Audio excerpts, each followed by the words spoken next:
गुरुवार शाम 7:30 बजे का वक्त था। डिंपल अपने ऑफिस में काम कर रही थी और देखिए किस तरीके से पीछे से हरजिंदर आता है हाथ में चाकू लेकर और उसके बाद डिंपल की गर्दन पर वार करना शुरू कर देता है। डिंपल इससे पहले कुछ समझ पाती, हरजिंदर एक के बाद एक उसकी गर्दन पर वार करने लगता है। डिंपल चीखती है, खून निकल रहा था और फिर उसके बाद खुद की जान बचाने के लिए वो ऑफिस के बाहर भागने की कोशिश करती है। साथ ही बैठा हुआ एक लड़का है जो इससे पहले कुछ समझ पाता। हरजिंदर डिंपल के ऊपर एक के बाद एक चाकू से वार करता जा रहा था। वो शख्स बचाने की कोशिश करता है लेकिन हरजिंदर चाकू से उस शख्स को भी डराता है, धमकाता है।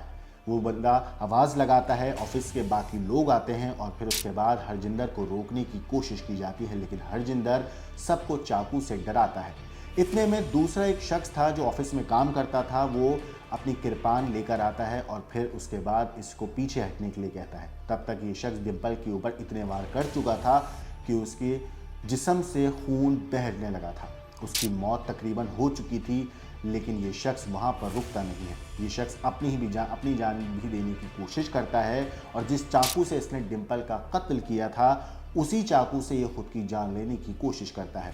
बड़ी मुश्किल से इस शख्स को पकड़ा जाता है, काबू किया जाता है, पुलिस बुलाई जाती है, एम्बुलेंस आती है, लेकिन जब तक डिंपल और हरजिंदर को अस्पताल पहुंचाया जाता है, डिंपल को डॉक्टर मृत घोषित कर देते हैं। ये पूरा मामला है मोहाली का, जहां पर गुरुवार शाम तकरीबन 7:30 बजे के आसपास इस पूरी वारदात को हरजिंदर ने पूरा अंजाम दिया। लेकिन आपको बता दूं, अब इस केस में एक हैरान करने वाली बात है जो सामने आई है। दरअसल मोहाली में एक प्राइवेट कंपनी में काम करने वाली लड़की का उसके ऑफिस में ही मर्डर कर दिया गया। जी हाँ, डिंपल का मर्डर उसी जगह हुआ जहां वो सालों से काम कर रही थी। आपको बता दूं, दोनों को गंभीर हालत में फोर्टिस अस्पताल भर्ती कराया गया था लेकिन डॉक्टरों ने जैसे ही डिंपल अस्पताल पहुंची उसका एग्जामिन किया और डॉक्टरों ने उसे मृत घोषित कर दिया था। लेकिन वीडियो में साफ तौर पर दिखाई देता है कि जो लड़की है डिंपल, वो ऑफिस में अपनी सीट पर काम कर रही थी, तभी पीछे से हरजिंदर आता है और उसके बाद उसके ऊपर अटैक करता है। 5 से 6 बार वार करता है। खून से लथपथ जो डिंपल थे अपनी जान बचाने की कोशिश करती है लेकिन ये शख्स नहीं रुकता। वो चीखती है, चिल्लाती है और ये शख्स हमला करता जा रहा था। हमला होते देख ऑफिस में मौजूद कई टीममेट जो लड़के थे उन्होंने इस शख्स को हटाने की कोशिश करी, डिंपल को बचाने की कोशिश करी, लेकिन ये शख्स उनको चाकू दिखाकर डराता है, धमकाता है। जब एक और साथी अपने साथ जो उसकी कृपान थी वो लेकर आता है, इसको डराता है, तो ये शख्स थोड़ा पीछे हट जाता है लेकिन उसके बाद ये अपनी जान लेने की कोशिश करता है। आपको बता दूं, पुलिस की शुरुआती जांच में पता चला है कि आरोपी जो है हरजिंदर, वो शाम के समय डिंपल के कैबिन में पहुंचा। इसी दौरान दोनों के बीच में किसी बात को लेकर कहासुनी हुई थी। दोनों के बीच में विवाद इतना बढ़ा कि आरोपी ने यानी हरजिंदर ने डिंपल पर चाकू से ताबड़तोड़ हमला कर दिया। आसपास मौजूद कर्मचारी को समझ पाते इससे पहले लड़की गंभीर रूप से घायल हो चुकी थी। घटना के दौरान ऑफिस में अफरा तफरी मच गई थी। कर्मचारियों ने पुलिस और एम्बुलेंस को बुलाया लेकिन जब तक, जैसे मैंने बताया, अस्पताल पहुंचे, डिंपल की मौत हो चुकी थी। मगर अब इस मामले में थाना फेज़ 11 पुलिस मौके पर पहुंची और उसके बाद इस पूरे केस में तफ्तीश अपनी जब उन्होंने शुरू करी तो इसमें कई ऐसी चीज़ हैं जिसका खुलासा हुआ है। दरअसल पुलिस की शुरुआती जांच में ये पता चला है कि दोनों एक प्राइवेट कंपनी में काम करते थे। कंपनी पैकर्स एंड मूवर्स करती थी। करीब 3 साल से दोनों इकट्ठा, यानी कि हरजिंदर और डिंपल 3 साल से इकट्ठा साथ में काम कर रहे थे। इस दौरान दोनों में दोस्ती हुई और बाद में जो दोस्ती थी वो प्यार में तब्दील हो गई थी। हालांकि कुछ वक्त पहले दोनों का ब्रेकअप हो गया था। ब्रेकअप के बाद आरोपी जो है यानी कि हरजिंदर, वो काफ़ी टूट चुका था। वो मानसिक रूप से परेशान रहने लगा था। उसने डिंपल से दोबारा रिलेशन सुधारने की कोशिश भी की लेकिन बात नहीं बन पाई। ऐसे में काफ़ी वो परेशान हो गया था। आपको बता दूं, गुरुवार को देर शाम जो हरजिंदर था वो कंपनी पहुंचा जहां उसने डिंपल और उसकी इन दोनों के बीच में बातचीत हुई, लेकिन वो जो बातचीत थी वो विवाद में तब्दील हो गई और विवाद इतना ज़्यादा बढ़ गया कि गुस्से में तिलमिलाया ये शख्स चाकू लेकर आता है और एक के बाद एक गर्दन पर वार करना शुरू कर देता है। इस मामले पर पुलिस का कहना है कि जो मोहाली के थाना फेज़ 11 के SHO हैं अमन बेदवान, उन्होंने कहा है कि लड़की की तो मौत हो गई है, पेरेंट्स को सूचना दी गई है, उनके आते ही बयान दर्ज कर आगे की कार्रवाई की जाएगी। घटना की सूचना करीब हमें 7:40 के आसपास मिली। उसके बाद तुरंत टीम मौके पर भेजी गई, फॉरेंसिक टीम को बुलाया गया और सभी ज़रूरी सबूत जमा कर लिए गए हैं। पुलिस अभी तक हमले के पीछे के कारणों की पुष्टि नहीं कर पाई है टोल्ड यू ऑल्सो भी इसके जब हमें कल एसएचओ अमन बैदवान को इंफॉर्मेशन मिली थी जो एसएचओ 112 के थ्रू, और उसी टाइम हमने एफआईआर लॉन्च करके इसकी इन्वेस्टिगेशन शुरू कर दी थी। एफआईआर नंबर 74 है, dated 4/6 under section 103 BNS PS phase 11। सो सीसीटीवी फुटेज और एफएसएल की टीमें भी मौके पे पहुंच गई थी और उसकी साइंटिफिक तफ्तीश और ई साक्ष्य आजकल जो नए कानूनों के हिसाब से वो करनी होती है उसके करने, और इन्वेस्टिगेशन से ये सामने आया कि जो हरजिंदर मान है उस जो भी पटियाले का रहना है, और डिम्पल को पीछे मतलब शी वॉज नॉट सीइंग हर, क्योंकि वो अपने कंप्यूटर पे काम कर रही थी। उसके 3 स्टेप पीछे वो कंप्यूटर पे काम करते एकदम उठा और उसको मतलब चाकू के साथ उसने वार किया।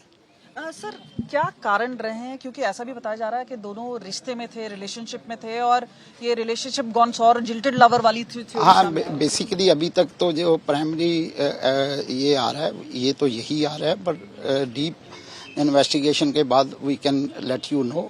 मतलब पहले ये आपस में क्लोज थे क्योंकि दोनों पटियाले के रहने वाले थे। अब थोड़ी कोई इनकी आपस में कहा सुनी हुई, इसके कारण नहीं हो सका। सर मैनेजमेंट से आप लोग क्या बात करेंगे, क्योंकि ये कंपनी यूएस बेस्ड है और उनके टाइमिंग भी वैसे हैं, देर शाम की ये घटना है, तो ये चाकू कहाँ से लाया और क्या कोई चेकिंग थी? आपको लग रहा है कि कोई लैप्स ऑफिस की तरफ से रहा हो, या इस एंगल पे भी आप हाँ, ये हम we will be doing this investigation. सारे एंगल्स में इन्वेस्टिगेशन देखनी होती है, अभी कहाँ से ही हैज बोरोड द वो नाइफ जो चाकू है कहाँ से लेकर आए हैं, कैसे वो सारा, this is all part of investigation. We will जब इसकी अरेस्ट डालेंगे तो we will let you know everything. Sir एक आखिरी सवाल, कितने बार स्टार्ट किया गया उस लड़की को, और लड़के की हालत कैसे है? क्या उसको सुपरफिशियल वुंड है या ये सीरियस अटेम्प्ट टू लाइफ?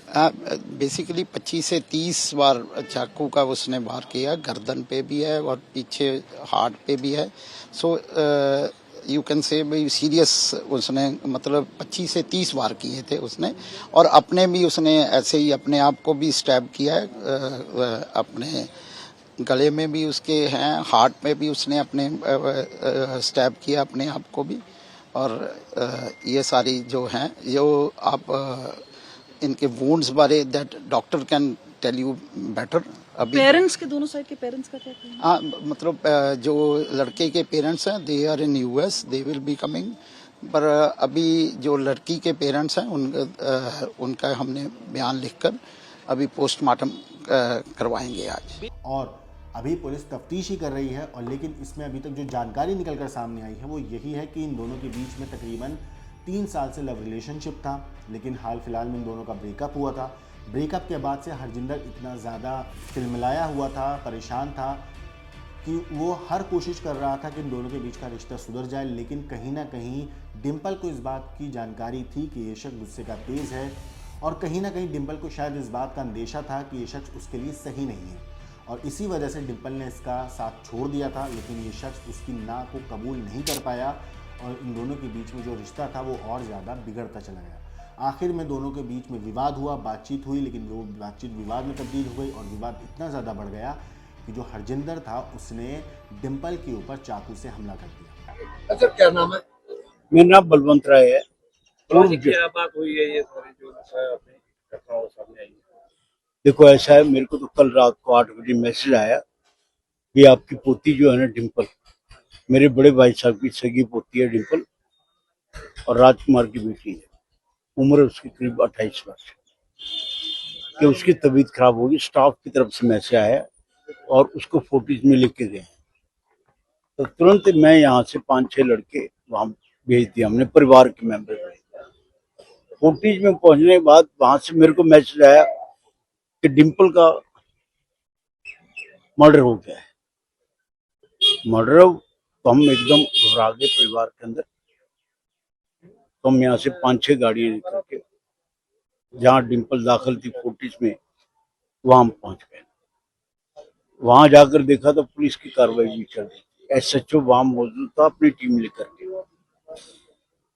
अचानक सारी बातें सामने आई तो हम बिल्कुल शॉक में हो गए भी ये कैसे हो गया, क्योंकि लड़की जो थी बहुत मुस्कुरा कर रहती है हमारे पास, बातचीत करने में बड़ी सभ्यता से बात करती थी, लेकिन अचानक परिवार में ऐसी घटना हो जाना बड़ा दुखदायी था। डिम्पल की उम्र कितनी थी? आपको कभी जानकारी नहीं थी कि लड़के के साथ कोई संबंध? नहीं, हमें जैसे रिश्ते की बात आ रही है आगे में, इस तरह की कोई चर्चा की बात नहीं थी। भी उसके किसी लड़की से संबंध थे, कोई चर्चा नहीं थी। ना ही डिम्पल ने कभी हमारे पास ऐसी कोई शिकायत की। अगर ऐसी बात होती तो हम बात करके शॉर्ट आउट करने का प्रयास करते, लेकिन हमें तो ये भी नहीं पता लड़का पटियाला का कि नहीं है। इतना पता है, रात को पता लगा भी लड़का भी जो है उसी अमेरिकन कंपनी के अंदर काम करता है, और लड़की भी, हमारी पोती भी वहां पर जॉब करती थी। परिवार पक्का रहती थी या आना जाना भी था? हर सप्ताह के सप्ताह वो यहाँ आती थी, शुक्रवार शाम को यहाँ आती थी, शनिवार एतवार को यहाँ रहने के बाद सोमवार को फिर जॉब आखिरी बार कब बात हुई थी आपकी? आखिरी बात थी 2 दिन पहले बात हुई थी, करीब कोई मंगलवार को। और वो बात हुई थी राहुल से, उसका भाई है, उससे बात हुई थी,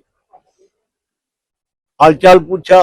और घरों के अंदर जैसे लड़कियों की उम्र होती है तो हम रिश्ते वगैरह की तलाश करते हैं, तो डिम्पल को भी इस बात का पता लग गया भी मेरा रिश्ता मेरे परिवार वाले कर रहे हैं। तो उसने कभी ऐसी शिकायत की नहीं कि मेरा रिश्ता यहाँ है, वहां मेरी बात है, कोई ऐसी चर्चा नहीं। डिम्पल का पूरा नाम क्या है? पूरा नाम उसका नाम ही डिम्पल, ऑफिशियली नाम ही डिम्पल है। कितने साल से कंपनी में ज्वाइन की? 3.5 साल से कम। आना जाना कब होता था सर? आना जाना शुक्रवार को यहाँ आती थी, शनिवार एतवार रहने के बाद सोमवार को चली। पढ़ाई कितनी थी डिम्पल? पढ़ाई लॉ की है उसने, LLB की है उसने, BA करने के बाद। आज आना आना था? हाँ, आज इसलिए आना था भी राहुल से बात हुई थी, मैं अब ये जॉब छोड़ के रिश्ता वगैरह करके अपना घर बसाना चाहता हूँ। अपने जैसे कि उसने आना ही था, बात हुई आपके साथ उसकी, और लड़के का कुछ पता हुआ? लड़के के साथ कोई बात वगैरह होती थी या आना जाना था उसके साथ? मैं करूँ लड़के के विषय में हमारे पूरे परिवार को कुछ पता ही नहीं है। हमारे परिवार की संख्या जो है कम से कम 80 है। हम हर हफ्ते यहाँ बैठते हैं, बातचीत करते हैं, कोई ऐसी चर्चा ही नहीं थी। कभी डिम्पल ने जानकारी भी नहीं दी? मतलब तंग परेशान ना। पुलिस से क्या उम्मीद है? पुलिस ऐसा है, मैं आपको बताऊं, ये सबसे बड़ी दोषी है कंपनी जो है, अमेरिकन कंपनी, ये सबसे बड़ी दोषी हुआ है। ड्यूटी के टाइम पे इस तरह की घटना हो जाना, लड़की का शरेआम हत्या हो जानी, और वो भी फुटेज के अंदर आ जाना, ये कंपनी का दोष है। कंपनी को चाहिए, जॉब में उस लड़के को उसने रखा है, बिटिया को भी रखा है, उसके बारे में सारी जानकारी कंपनी को है, और कंपनी अगर लुकोया है, ये बात छुपा करके रखी है, तो सबसे बड़ी दोषी हुआ है। लॉ एंड ऑर्डर मेंटेन करना दफ्तर के अंदर कंपनी का काम है। और पुलिस ने जो रात की कार्रवाई मैंने देखी है, SHO साहब घूम रहे थे, हमारे लिए तो बहुत संतोषजनक कार्रवाई। उन्होंने हमें FIR दिखाई, 302 का पर्चा कटा है, 303 भी लगाई है, और पूरी तरह वो परिवार के साथ। लड़के की भी हालात थोड़े लग रहे हैं, जैसा उन्होंने बताया भी लड़के की भी हालत चिंताजनक है। अभी तक हमें उसकी कोई जानकारी नहीं है। हम तो पहले अपना ही शौक से परिवार को संभाल रहे हैं। लड़के के परिवार वालों को पता लगा कुछ लड़का कहाँ से? अभी ऐसा है, जैसा वहां पता लगा SHO साहब से कि लड़के का जो बाप और माता है वो कनाडा में रहते हैं, भाई वगैरह उसका है नहीं, 3 बहनें हैं, मैरिड है वो। अब उसके बाद तो हमें कोई, डिम्पल के परिवार कितने भाई बहन है? 2 भाई है, 1 बहन थी। फिलहाल ये शख्स अस्पताल में है, इसकी हालत अभी गंभीर है, क्योंकि जिस तरीके से इसने खुद के ऊपर भी चाकू से अटैक किया, खुद के ऊपर भी चाकू से हमला किया और अपनी जान लेने की कोशिश करी है, उससे साफ तौर पर दिखाई देता है कि ये शख्स दिमागी तौर पर कितना ज़्यादा बौखलाया हुआ था और इसके दिमाग में क्या कुछ चल रहा था, क्योंकि इसके दिमाग पर खून सवार था। इसी वजह से डिम्पल की मौत होने के बाद, डिम्पल का कत्ल करने के बाद ये शख्स अपनी भी जान देने की कोशिश कर रहा था, और जितनी बेरहमी से खुद को चाकू मार रहा था वो मैं आपको दिखा भी नहीं सकता हूँ। लेकिन उसके कुछ जो स्टिल्स हैं वो हमने आपको दिखाई हैं, फ्रेम को फ्रीज़ करके, एक बार आप वो सब देखिए। लेकिन फ़िलहाल ये शख्स अस्पताल में है। एक बार जब इसकी तबीयत ठीक हो जाएगी, पुलिस इससे जानकारी जुटाएगी, तब तक लड़की के परिवार की भी पुलिस बयान दर्ज कर लेगी, और फिर तब जाके इस पूरे केस की जो एक्चुअल कहानी हो निकल कर सामने आएगी। इस केस में जो भी अपडेट आएगा हम आपको ज़रूर बताएंगे। मगर मैं चाहता हूँ आखिर में आप एक बार फिर से ये CCTV फुटेज देखिए और देखिए किस तरीके से डिम्पल ऑफिस में काम कर रही थी। ये शख्स पीछे से आता है और उसके बाद डिम्पल के ऊपर अटैक कर देता है। डिम्पल कुछ समझ पाती उससे पहले उसका खून बहना शुरू हो जाता है और ये शख्स एक के बाद एक उस पर वार कर देता है। साथ में बैठा वो जो लड़का था वो कुछ समझ पाता, उसने तब भी उठकर इससे रोकने की कोशिश करी, लेकिन ये शख्स जो था हरजिंदर, ये उसे भी चाकू दिखाकर डराता है। वो शख्स थोड़ा पीछे हटता है लेकिन आवाज़ लगाता है और लोग आते हैं, और आखिर में जब इस केस में पुलिस पहुंची तब तक हरजिंदर जो था वो गंभीर रूप से घायल था और जो डिम्पल थी उसकी तकरीबन मौत हो चुकी थी। हालांकि उसका खून बहुत ज़्यादा बह चुका था, क्योंकि जब तक वो अस्पताल पहुंची तब डॉक्टरों ने उसे मृत घोषित कर दिया था।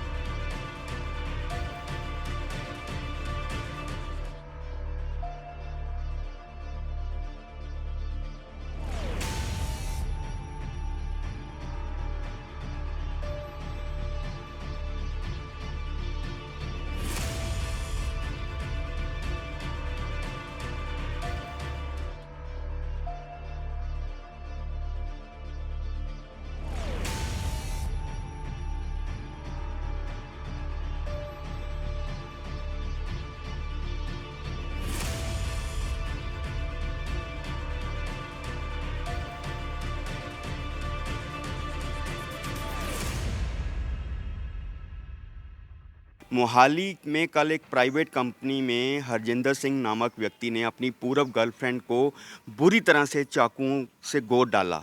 हम खड़े हैं उस हरजिंदर सिंह के घर के बाहर। ये पटियाला के रतन नगर में हरजिंदर सिंह का घर है। यहाँ आस पड़ोस से मालूम पड़ा है कि ये घर जो है अक्सर बंद रहता है, क्योंकि हरजिंदर के पिता हरबंस सिंह और उनकी माता जो हैं वो अमेरिका में अपनी बेटी के पास रहते हैं, और 2-2.5 महीने पहले वो अमेरिका से आए थे, तब हरजिंदर सिंह यहाँ आया हुआ है। आस पड़ोस के लोगों का कहना है कि उसकी माताजी कहते थे कि हरजिंदर जो है वो मानसिक तौर पर ठीक नहीं रहता और अजीब अजीब सी बातें करता है और हमारे साथ बातचीत भी नहीं करता।